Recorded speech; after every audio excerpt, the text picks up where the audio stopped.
one of the great things about linking up here is that when something happens during the instant reaction show, we can only, give literally like what the chat can tell us, what we're able to dig up quickly.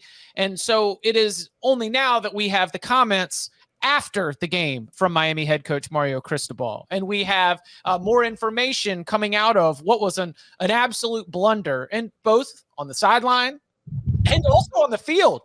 Cam Kinchens, don't let him get behind you. You got no timeouts in 26 seconds, and you're still going to get all those yards and that touchdown? Anyway. First round, huh? Look, and I do hate it for him because I do think he's a really good player. And a lot of people around there have talked about him as kind of a heart and soul of the defense. And like, I don't know if it's a brain fart moment or like however you want to define it, but like that was an awful mistake.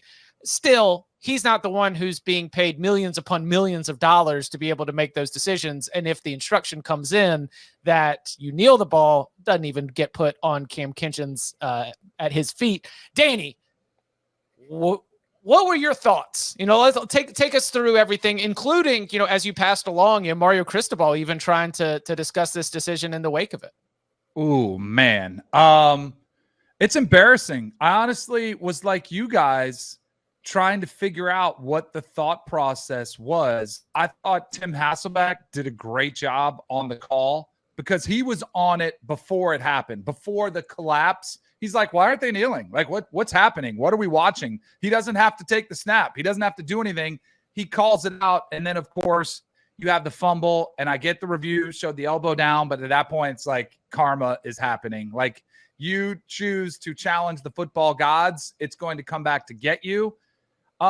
So Mario was on after the game. I thought it was a very weak response. Like, he just kind of limped in and was like, hey, mistake was made. And then he was like, we should have knelt. Like, and just kind of like really glossed over it. Yeah, and he kind of blamed the kid. In South Florida, which is what he does down here with Joe Rose. My guy, Joe Rose, known him forever. Got my start in broadcasting at 5:60 QAM. He does the weekly interview. I listened to it. Usually it's about 15 minutes. I think it was 7 or 8. And credit to Joe Rose, who was, it is their flagship station, but it's the question that has to be asked. And so Mario tried the first time. He's like, mistakes were made. We should have knelt. Let's move on.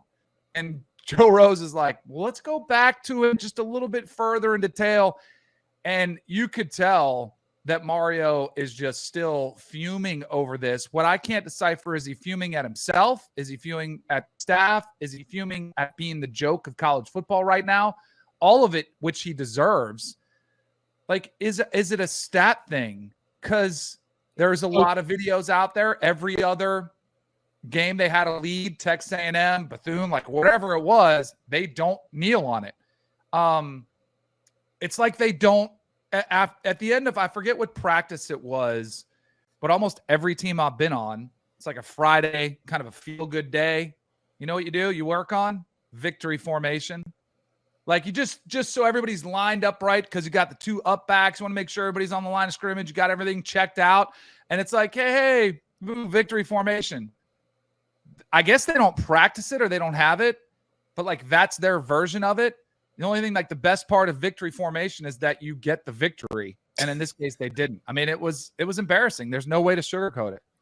The one of the problems I had with it was he basically blamed the kid in the post-game interview. Like, he didn't own it. He didn't take responsibility for it. He said, yeah, we coached 2 hands on the ball. Like, you coach 1 knee on the ground?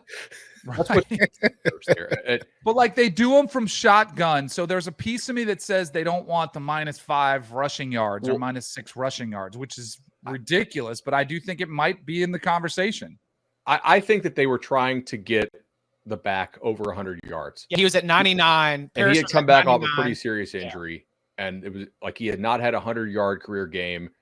And Mario's kind of like big dumb caveman football, man. That's just toughness recruiting. Like, he's kind of like Miami's Orgeron in some ways, right? Like, really, really good at recruiting, consistently great at botching in-game situations. That's what the guy is. Like, look at the track record at Oregon. So like, they haven't beaten an ACC team at home yet. I know. 0-5. I saw that in Manny Navarro's article at The Athletic afterwards, because he wrote a really scathing sort of, picking this apart. Tom Barry Jackson ripped him too. Did you see that? Barry Jackson covered him for like 30 years, and it was like, man, Mario needs to be more concerned about not being a terrible in-game coach and less concerned about his assistants saying positive things to the media in the offseason. Like, he doesn't keep the main thing.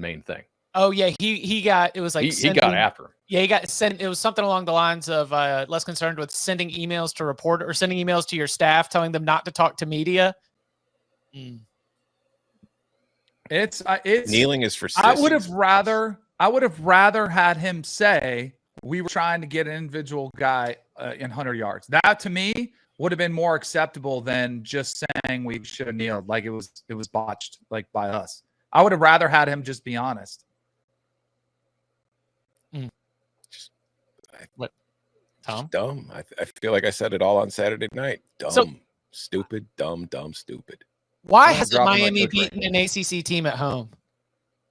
Well, okay, the fans don't show up to most of the games, right? So they literally don't have much of a home. Like we joke about it, but it's true. ESPN very rarely shows the wide crowd shot, but occasionally on a big play, like the replay forces them to do it, and the stands are more than 50% empty for a lot of these home games. The fans don't show up. They'll show up for Florida State. They did show up a decent bit of them actually for A&M.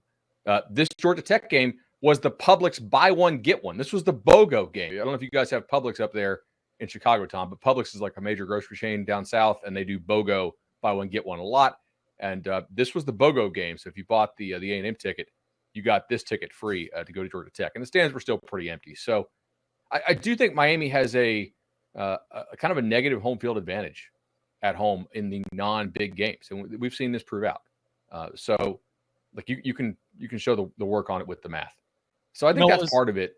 I think it's mostly that just Miami hasn't been very good. Yeah. I mean, I was saying 0-5, small sample set. But it sucks they have to get back on the bus and go 45 minutes back to their campus after that loss, though. Like, that couldn't have been a fun bus ride. No, absolutely not. It is really the reality, though, of that fan base. Even if they were undefeated, they're in the conversation. It's just a very spoiled fan base that is a lot of that's not a big school, so there's not like it's a front running fan base. It's a front running town. Well, even when they're in front, they're still not going to go to a Georgia Tech game. Like, they're also, well, is it Florida State? Is it Notre Dame? Is it a brand? Then we'll go. But if it's Georgia Tech, we're a 3-touchdown favorite. It's maybe it's in prime time, but I'll wait. I'll go to the next one because it's not convenient for anybody. Like, because the student, it's not in a great location. Like Broward County, there's a lot of hurricanes, but it's far for them. Miami, it's not close to. It's just you're playing an NFL stadium, and that's what Mario tries to pitch, but it's a horrible pitch. There was a picture that went out of their recruiting section, and it was like a big recruiting weekend. So they had a bunch of players jammed in like cattle behind these ropes, and it was like the only thing that was crowded because the stadium was empty. The sidelines were empty, like before the game, and it just fell flat. I mean, I can't believe that Tom pointed out the great moment of all this is that nothing sums up the Mario Cristobal era better than them landing a big blue chip wide receiver right after a awful on-field loss. Mm-hmm. It's Miami. That's what you're going to deal with. Who was tweeting about how Georgia doesn't throw the ball to its receiver, so they just throw it to the tight end, and then he committed to Miami. He was a Georgia commit. I'm kind of thinking if you're Kirby Smart, you're like, yeah, not going to miss him. Yeah, he's a really, really nice receiver, but also, I don't want to be the one to continue to add salt into this wound, but I did notice that a Miami football team did finish the game with a kneel this weekend.